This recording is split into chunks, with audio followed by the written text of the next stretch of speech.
বর্তমান বিশ্বে শত্রুপক্ষকে ঘায়েল করার প্রধান হাতিয়ার হলো মিসাইল, কারণ পারমাণবিক বোমা তো নিষিদ্ধ।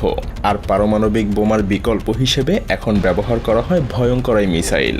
সম্প্রতি ইরান ইসরায়েলের আয়রন ডোমকে ফাঁকি দিয়ে ইতিহাসের পাতায় এক ভয়ঙ্কর অধ্যায় যোগ করেছে, যা বিশ্ববাসীকে দেখিয়ে দিয়েছে মিসাইলের ভয়াবহ ক্ষমতার আসল পরিচয়। যখন মিসাইল উৎক্ষেপণ করা হয় তখন তা যেন অসীম রণক্ষেত্রের দিকে এগিয়ে যায় এক ভয়ঙ্কর সংকেত হিসেবে। মিসাইল, যা শব্দের থেকেও কয়েক গুণ দ্রুত ছুটে চলে যেন মৃত্যুর এক অদৃশ্য দূত। প্রতিটা উৎক্ষেপণে মিসাইল যেন এক ভয়ঙ্কর সংকেত নিয়ে ছুটে চলে। এই মিসাইলের গতিতে লুকিয়ে থাকে নিরীহ মানুষের সম্ভাব্য মৃত্যুর এক মর্মান্তিক বাণী। যেমন আগুনের লেলিহান শিখা ছড়িয়ে পড়ে চারপাশে, তেমনি মিসাইলের বিস্ফোরণও মুহূর্তেই এক ধ্বংসাত্মক বিস্ফোরণ, যেখানে পৃথিবী একেবারে থমকে যায়। ধ্বংস হয়ে যায় শত্রুর ঘাঁটি, বাড়ি, ভবন এবং অস্ত্রশস্ত্র। আধুনিক যুদ্ধের এক নতুন বাস্তবতা।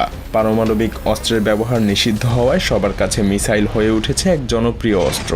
এটা ব্যবহৃত হয় একাধিক পরিবেশে, সড়কে, আকাশে, এমনকি সমুদ্রের গভীরে পর্যন্ত। কিন্তু প্রশ্ন হলো যে মিসাইল আসলে কিভাবে কাজ করে, এর পেছনে থাকা ফিজিক্সটা কি, এবং এর বিপুল ক্ষমতা কোথা থেকে আসে, আর এটা কিভাবে গিয়ে লক্ষ্যবস্তুর পেছনে ছুটে চলে একেবারে নিখুঁতভাবে আঘাত করে। তবে এগুলো জানার আগে আমাদেরকে জানতে হবে মিসাইলের প্রকারভেদ সম্পর্কে, কারণ মিসাইল মূলত দুই প্রকারের হয়, ব্যালিস্টিক এবং ক্রুজ মিসাইল। ব্যালিস্টিক মিসাইলগুলো এমনভাবে ডিজাইন করা হয় যে এটা উৎক্ষেপণের পর নিয়ন্ত্রণের প্রয়োজন হয় না, আর তাই একে বলা হয় আনগাইডেড মিসাইল। কিন্তু ক্রুজ মিসাইলগুলো এর পুরোপুরি বিপরীত, যেগুলো উৎক্ষেপণের পরও নিয়ন্ত্রণ করা যায়, তাই এগুলোকে বলা হয় গাইডেড মিসাইল। তাই যখন ক্রুজ মিসাইল শত্রুপক্ষকে লক্ষ্য করে ছুটে চলে তখন তা যেন শত্রুকে ধ্বংস করেই তবেই ক্ষান্ত হয়।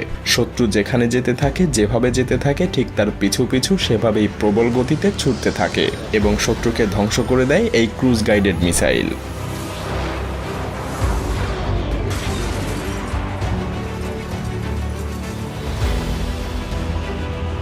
মিসাইল কিভাবে গতিশীল লক্ষ্যবস্তুতে গিয়ে আঘাত করতে পারে তা জানার আগে চলুন জেনে নেই ভয়াবহ এই মিসাইলের মধ্যে কি কি পদার্থ লুকিয়ে থাকে।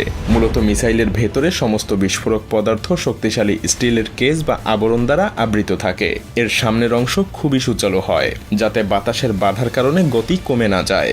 এই সামনের অংশ সুচালু বলেই মিসাইল প্রবল বাতাসের বাধা অতিক্রম করতে সক্ষম হয়। মিসাইলের শক্তি, গতি ও স্থিরতা সবকিছুই একত্রে কাজ করে, যেন একটা শিকারী নেকড়ে রাতের অন্ধকারে শিকারকে তাড়া করছে।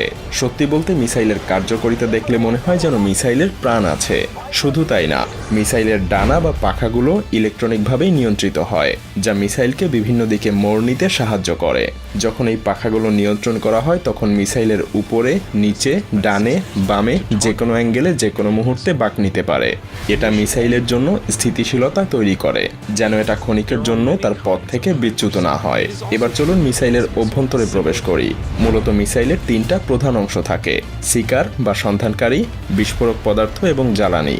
শিকার, যা মিসাইলের কার্যকারিতার জন্য অপরিহার্য, কারণ এর মাধ্যমেই শত্রুপক্ষের অবস্থান শনাক্ত করা হয়।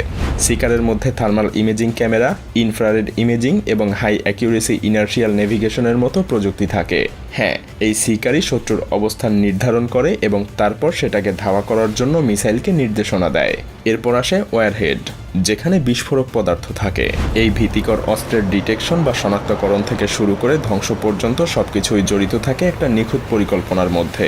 আর মিসাইলের শব্দের থেকেও দ্রুত গতিতে ছুটে চলার শক্তি আসে জ্বালানি থেকে। কঠিন এবং তরল দুই ধরনের জ্বালানি ব্যবহার করা হয় মিসাইলে। অধিকাংশ মিসাইলে সাধারণত কঠিন জ্বালানি পদার্থই ব্যবহার করে, সেই সাথে থাকে এই জ্বালানিকে জ্বালিয়ে দেওয়ার জন্য বিভিন্ন ধরনের অক্সিডাইজার। এই অক্সিডাইজারের মূল কাজ হলো জ্বালানিকে জ্বালিয়ে দেয়া, আর তাই জ্বালানি এবং অক্সিডাইজার একসাথেই প্যাক করা থাকে একটা ধাতব আবরণে, যা ইলেকট্রিক্যাল হাই ভোল্টেজ তৈরি করে। এটা যখন জ্বলে ওঠে তখন প্রোপেলান্টের দহন প্রক্রিয়ার মাধ্যমে মিসাইলের নিচের দিকের নজেল দিয়ে প্রবল গতিতে গ্যাস নির্গত হতে থাকে। নজেল দিয়ে প্রবল গতিতে গ্যাস নির্গত হওয়ার শক্তি বিপরীত দিকে মিসাইলের বডিকে প্রবল গতিতে সামনের দিকে ছুটে চলতে বাধ্য করে, আর এভাবেই মিসাইল প্রবল গতিতে লক্ষ্যবস্তুকে ধাওয়া করতে পারে। কিন্তু এখন একটা গুরুত্বপূর্ণ প্রশ্ন হলো, মিসাইল কিভাবে লক্ষ্যবস্তুকে শনাক্ত করে এবং তা ধ্বংস করতে সক্ষম সক্ষম হয়। আমাদেরকে মনে রাখতে হবে মিসাইল যে কোনো জায়গা থেকেই উৎক্ষেপণ করা যায়। এটা হতে পারে আন্ডারগ্রাউন্ড, ফাইটার জেট বা গাড়ি থেকে। তবে মিসাইলের একটা বেজ স্টেশন থাকে, যেখানে একটা রাডার থাকে যা তার চারপাশে রেডিও ওয়েভ ছাড়তে থাকে। যখন শত্রুর কোনো ফাইটার জেট লক্ষ্যবস্তুর রাডারের রেঞ্জে প্রবেশ করে তখনই এটা শনাক্ত হয়ে যায়। শনাক্তকরণের এই প্রক্রিয়া কখনো কখনো মহাকাশে থাকা স্যাটেলাইট প্রযুক্তি ব্যবহার করেও করা হয়, যা এক দেশ থেকে অন্য দেশে মিসাইল নিক্ষেপের কাজে ব্যবহার করা হয়। হ্যাঁ, এভাবেই রাডার বা স্যাটেলাইট দিয়ে শনাক্তকারীর লক্ষ্যবস্তুর তথ্য মিসাইলের সিকারে পাঠানো হয়। সিকার তখন লক্ষ্যবস্তুকে লক করে ফেলে এবং নজেল দিয়ে জ্বালানির প্রবল গতির কারণে লক্ষ্যবস্তুর দিকে অগ্রসর হতে থাকে। আর যখনই মিসাইল শত্রুপক্ষের একদম কাছাকাছি চলে যায় তখন সিকার একটা অত্যাধুনিক প্রযুক্তির মাধ্যমে শত্রুর অবস্থান নিশ্চিত করে। এরপরই মিসাইলের পাখাগুলো দিয়ে এটা ডানে বামে উপরে নিচে মোড় নিতে শুরু করে। এভাবে লক্ষ্যবস্তুতে পৌঁছানোর জন্য মিসাইলকে সঠিক পথ নির্ধারণ করতে সহায়তা করে high accuracy inertial navigation system.